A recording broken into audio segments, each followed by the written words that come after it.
Good afternoon again. I'm Joyce Plummer, Recast Project Director, and I don't even have to introduce our guest. Lamman Rucker, everyone knows him and have appreciated and do appreciate all of the work that he has done in the field of the arts. But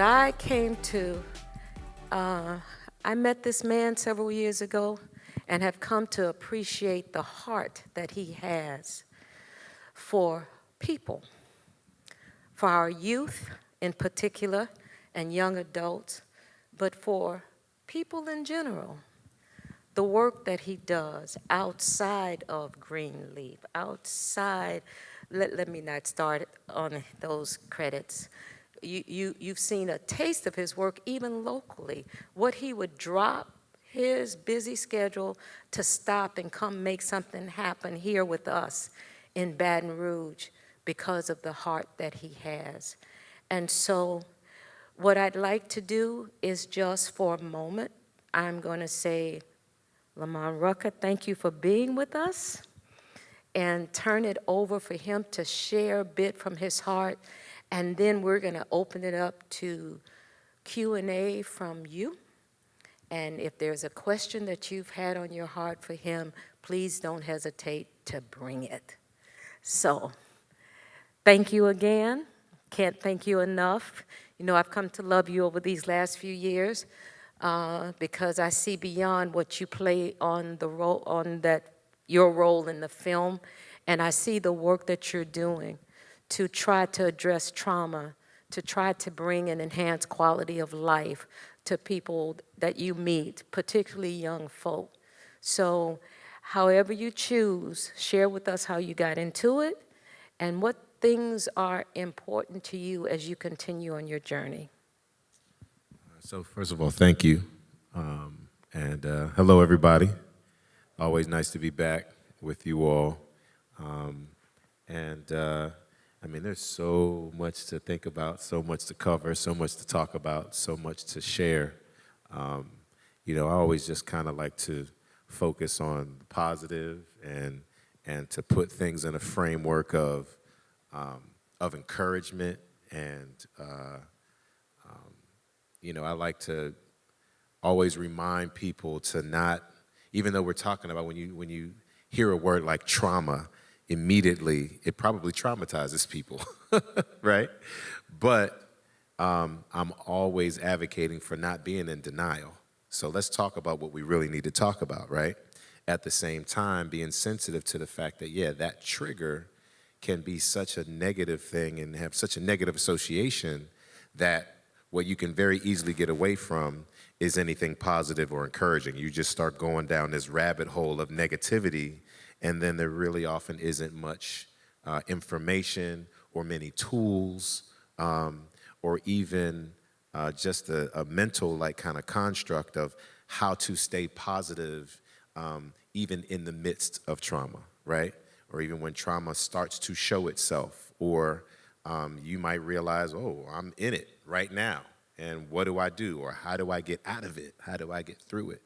And thankfully, those are tools and skills that I've learned, that I have, that I apply. And I always remind myself that I'm an asset, not a liability, you know?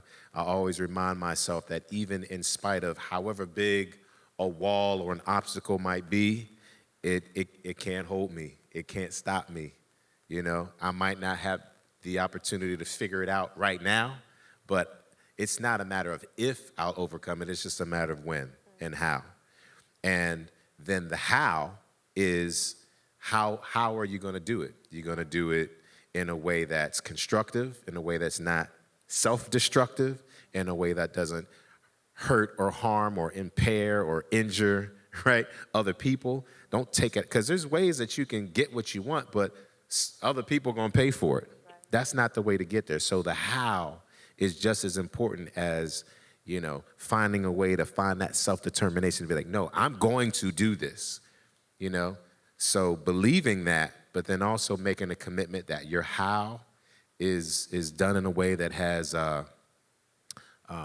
integrity and that if you really want to make something happen, and you really want God, you really want the Spirit, you really want the powerful forces of nature to be behind you, how you do it is just as important as believing in yourself to be able to do it, you know? So I want you all to just really be encouraged that regardless of what you're going through, regardless of what you may have been through, and even be honest with you, regardless of what has yet to come your way, has yet to smack you upside the head or stab you in the chest, when it shows up, these are skills, and this is a mind frame, you know, that's important to have. You know, you wanna armor up. You wanna have your, again, have your tools, not weapons. Have your tools, have your skills, have the right kind of approach and methodology and psychology to be able to move yourself beyond whatever it is that, you know, that comes in your way, and whatever it might delay you or derail you, but it's not going to defeat you. So, Lamman, you just made a distinction between tools and weapons. Share that with us. Yeah, well, similarly, I think a weapon is a negative thing. A weapon is something that's designed to hurt, to maim, to destroy, to tear something apart. I don't need weapons. I don't use weapons, you know? And even if I were to own a weapon, I think the most significant, you know, like demonstration of power is having a weapon and not using it. You know, these can be weapons. I got heavy hands. So I learned a long time ago, I need to make sure I keep my hands to myself. So instead of making these, you know, weapons of destruction, I've learned how important my touch is, physically and otherwise. I've learned the importance of, let me use these hands to do something that's healing, to do something that's a tool for love, for compassion, for construction, for, again, literal construction. Let me build something with these hands, not make them weapons that will tear things down and tear things apart. So it's really just, again, it's a choice. It's really a decision. It's making that decision, you know? It's like, you know, even when I was little, you know, of course, probably most of us here, you got your favorite superhero or something? You know, do you see yourself as one? Because you are. You know, you've been brought here and you've been designed with power, with powers, with gifts. And then it's your responsibility to develop that gift, to nurture that gift. But then guess what? You got to make a decision. You got to make a choice. I'm either going to use those powers for good or I'm going to use them for evil. That's up to you. So you want to be part of the problem? You'll use them for evil. You'll use them to be selfish. You'll use them to tear other people apart so that you get what you want. Not necessarily what you need, but just the things that you want. But we're talking about need. We're talking about service. We're talking about healing. We're talking about building something, you know. Now we're talking about a whole nother sense of purpose behind what these gifts are, you know. Like, you don't have to do anything but be yourself. You are designed to do something significant with what you have. Don't try to take what's mine. You don't need it. It won't serve you. It doesn't belong to you. You've got what you need. Work with that. Use that. But use it in the right way. How you use it is what's important. So, you know, see yourself as a superhero. If you don't know what your special powers are, that's your responsibility. Make that the focus of your day. Make that the instruction and direction of your life. Who am I? Why am I here? How has God designed me? You know, what, you know, and if you don't know the answer, it's okay. You're not supposed to necessarily know right now. Sometimes people do. They know early and they just don't have the discipline or the obedience to do what they're supposed to do. So the sooner you can get to the answer, the sooner you get to it, the sooner you can get through it, and the sooner you get on the other side of that clarity and your life takes on a whole nother shape. And you're like, hey, so this is what it feels like to be a superhero. And guess what superheroes do? The good ones embrace the other superheroes. They work alongside and in cooperation with the other superheroes. They don't compete. They don't try to tear each other apart. Now light attracts light. Yes. Real power attracts power. Love attracts love. The fools will show up, but don't fall in the gap, and don't fall into the trap. That's the discipline. That's then really becomes the work. The first step was just figuring out who, what, why, how. Yeah. And then the real work is keeping it together. You know, right. Now that I know that, now what? Yeah, exactly. Okay, so you know you've mentioned superheroes multiple times. I stopped counting after about 4. Oh, yeah, okay. Okay, so now you know inquiring minds want to know what's yours. Oh, his name is Lamman. I don't need no comic book. I don't need Marvel to tell, like, Marvel don't know me, like, Now, but yeah, but I can say when I was little, who did I really identify with? Who was I like, oh yeah, I definitely I love the Hulk, for sure. And one of the major reasons why is I'll never forget, and those that are old enough to remember, there was a TV show as well, and the guy, Bruce Banner, who again, he's a doctor, he's kind of a nerd, he's kind of a quiet, kind of shy introvert. In a way, really, he's the victim of bullying. When you really look at what some of these stories are really about, you're like, oh, this guy was bullied, so was I. He was really smart and got made fun of, so was I.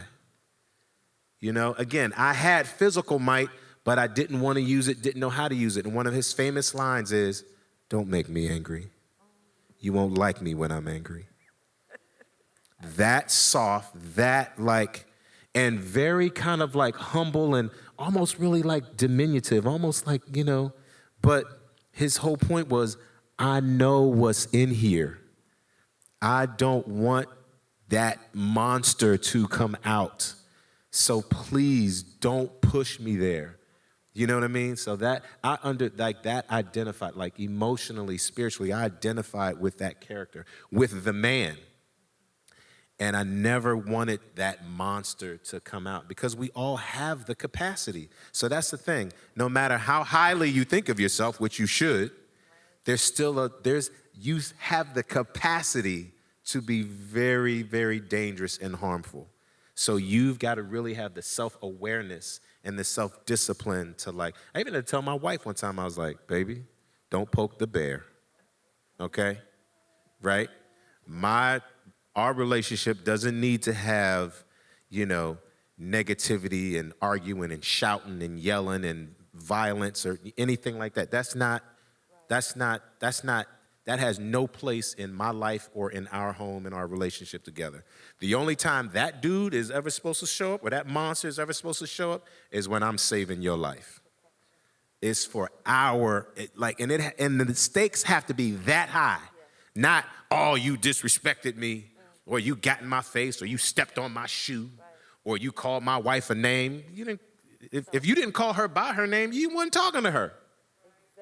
There's nothing you can say to me unless you calling me by my name. You're not talking to me. So why would I allow you to provoke me and let some foolishness come out of me when I'm the one in control of me? So I'll never forget how much, in particular, the Incredible Hulk. And then even when he would turn into the Hulk, because they just would not leave him alone, even once he was the Hulk, this big, quote-unquote, monster, that's how people perceived him. So I felt some identification with that. And he was green, so he technically was a man of color.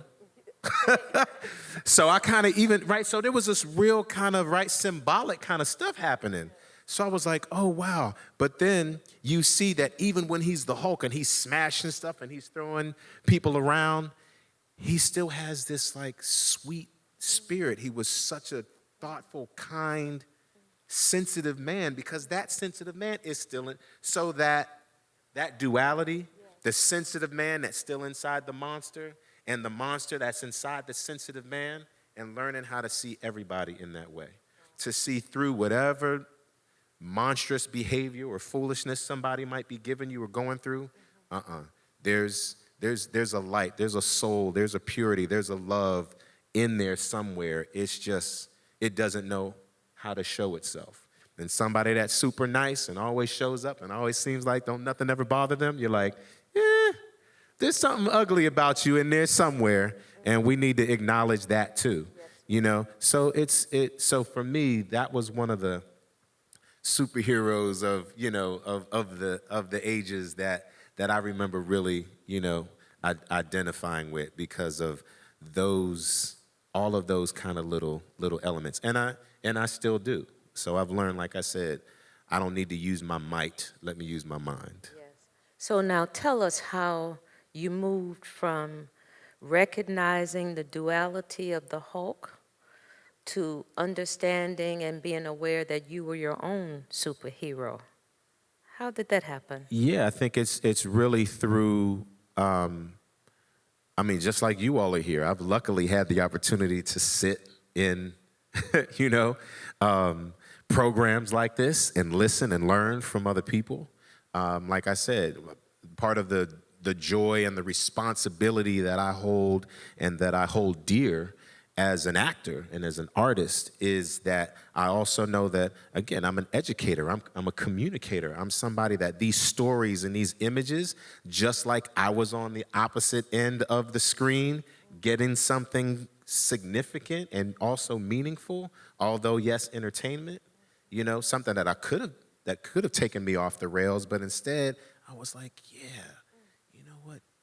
He could be destructive, but he doesn't want to. No, he wants to be nonviolent. He wants to be, you know, he just wants to get to the, you know, the source of what this is that, you know, because it was an experiment that went wrong, right? So you start learning and paying attention to, oh, this is storytelling.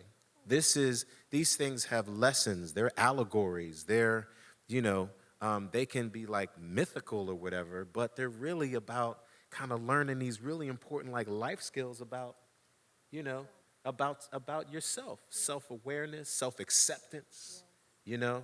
So I just kind of through my life and through my education, thank God for, you know, incredible family members. Even thank God for the family members that are knuckleheads and chicken heads. I learned from them too, you know. Thank God for wonderful teachers, you know, access to education, the desire to excel, even the opportunity to excel. Because some people have the desire, don't have the opportunity. Some people have the opportunity, don't have the desire, you know? And then we were talking in the back, so y'all gonna meet my man Jimmy Barnett, and we're talking about how important validation even is. You know, even when we get older, we're like, I don't need nobody's validation, you know? You still kind of do. You know, it's a human need. It's a human trait, you know? You all get a chance, if you're not familiar, there's even an old concept called Maslow's hierarchy of needs. It's this really, and a lot of it has, so I've challenged it myself, especially in graduate school. I have my master's in education. I challenged that hierarchy, and I wanted to redefine it and shift stuff around and expand it or get rid of that or change that language, you know, but it was one of those things that was kind of a paradigm shift for me, because it was like, oh, you know. So again, the more information you have, and again, thank God for education, that you get a lot of this philosophy and these theories, and you think this stuff is brand new, but it's not. You're like, oh, I understand that.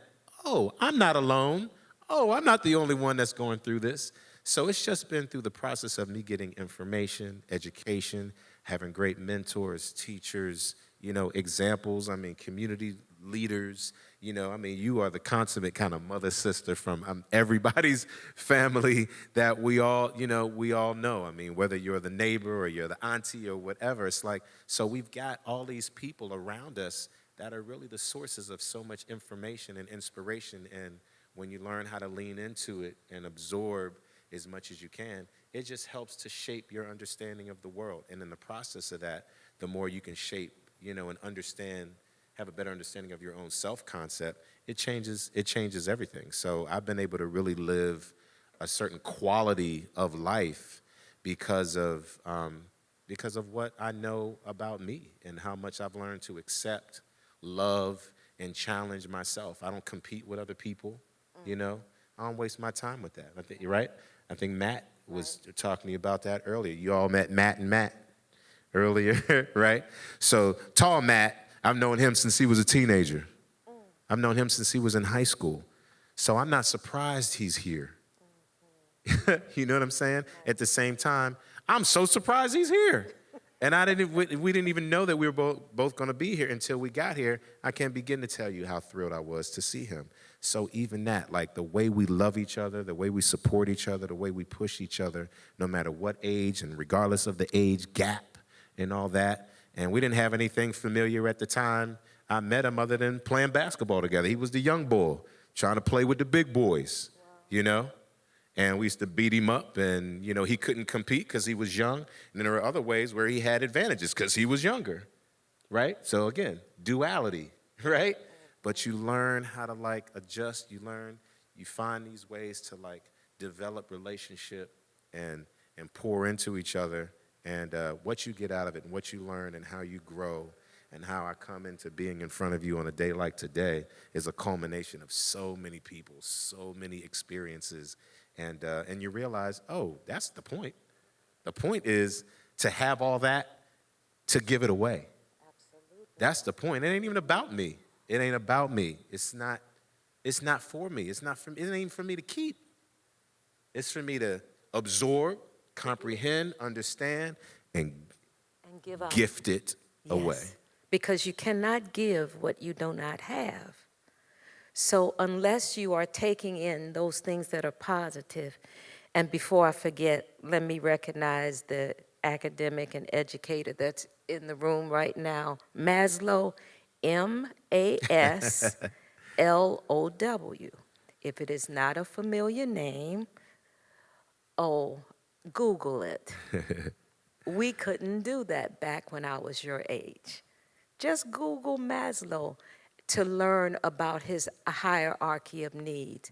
Because if you're sitting out there distracted because you haven't eaten, you missed the pizza earlier today, and if you have an issue with your water bill because it's due to be turned off and you need to be somewhere before 5 o'clock, or any other myriad of needs that are basic, food, shelter, clothing, we can't sit and talk to you today because your mind is distracted. And it builds on that. That's just an oversimplification, but I think it's something that you're going to find very interesting to apply to your life. And also to acknowledge you gave me the highest compliment I have had. My favorite teacher from when I was in 4th through 6th grade, so you know I went to a little school, right, is now 90 years old, living in Irving, Texas, and I refer to her as my mother's sister. So, yes, that is what we want to become. We want to get over the need to compete. So I'm going back to something I asked because I want you to continue to talk about your transformation. Because we know just from the study of trauma, when you're bullied, you can respond in, well, there are 2 basic ways. But tell me how you took those events in your life and became who you are today, willing to do the work to acquire the tools and also to balance that with the need to want to give it back so freely. That's just amazing. Share with us that journey, a bit of it. Yeah, I mean, there's just so much to say, and I want to be sensitive to our time, limitations, and so just quickly, yeah, I mean, I realized that even though I was being picked on, what I realized is the reasons why I was getting picked on weren't my problem. So I made sure I didn't allow somebody else's problem with me to become my problem, And instead, I found a way to say, all right, yeah, I might be getting bullied, but I became a problem solver, right? Then it'll be like, okay, I'm being bullied, but now, okay, how do I prevent getting bullied? Or how do I prevent getting beat up after school? All right, I need to find a different way home. Do I need to stay longer after school in the after-school program so that he goes home before I have to go home, I learned how to negotiate. I learned how to outsmart people. Again, it was more of a battle of the mind instead of, even I was like, why am I even scared of him? I'm scared of him because of the way he's treating me, not really because I actually have a reason to be scared. He's convincing me that I'm in danger. You know? And even sometimes if people prove it, they actually do hit you or they do actually hurt you. I realize for me, it takes me a while to get mad, you know? So I'll tolerate a lot, but I've learned don't tolerate too much because that cup fills up and overflows, I might blow up. Now here comes the monster and then I don't have any self-control. No, I'm not gonna let anybody have that kind of control over me.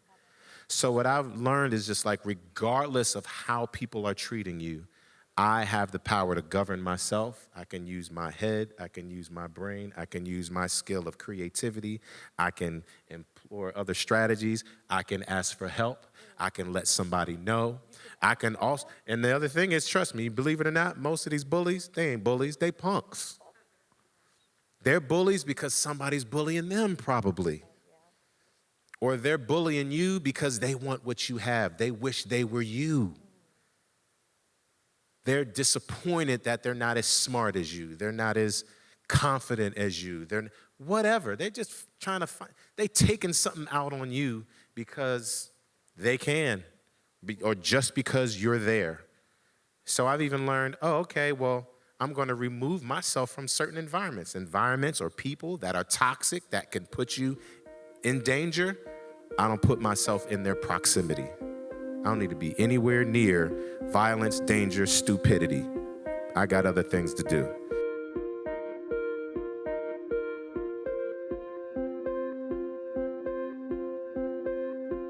Hello, my name is Phil Smith, Vice Chancellor for Advancement and Executive Director of BRCC Foundation.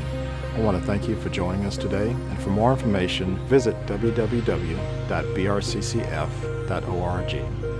And remember, dreams do come true.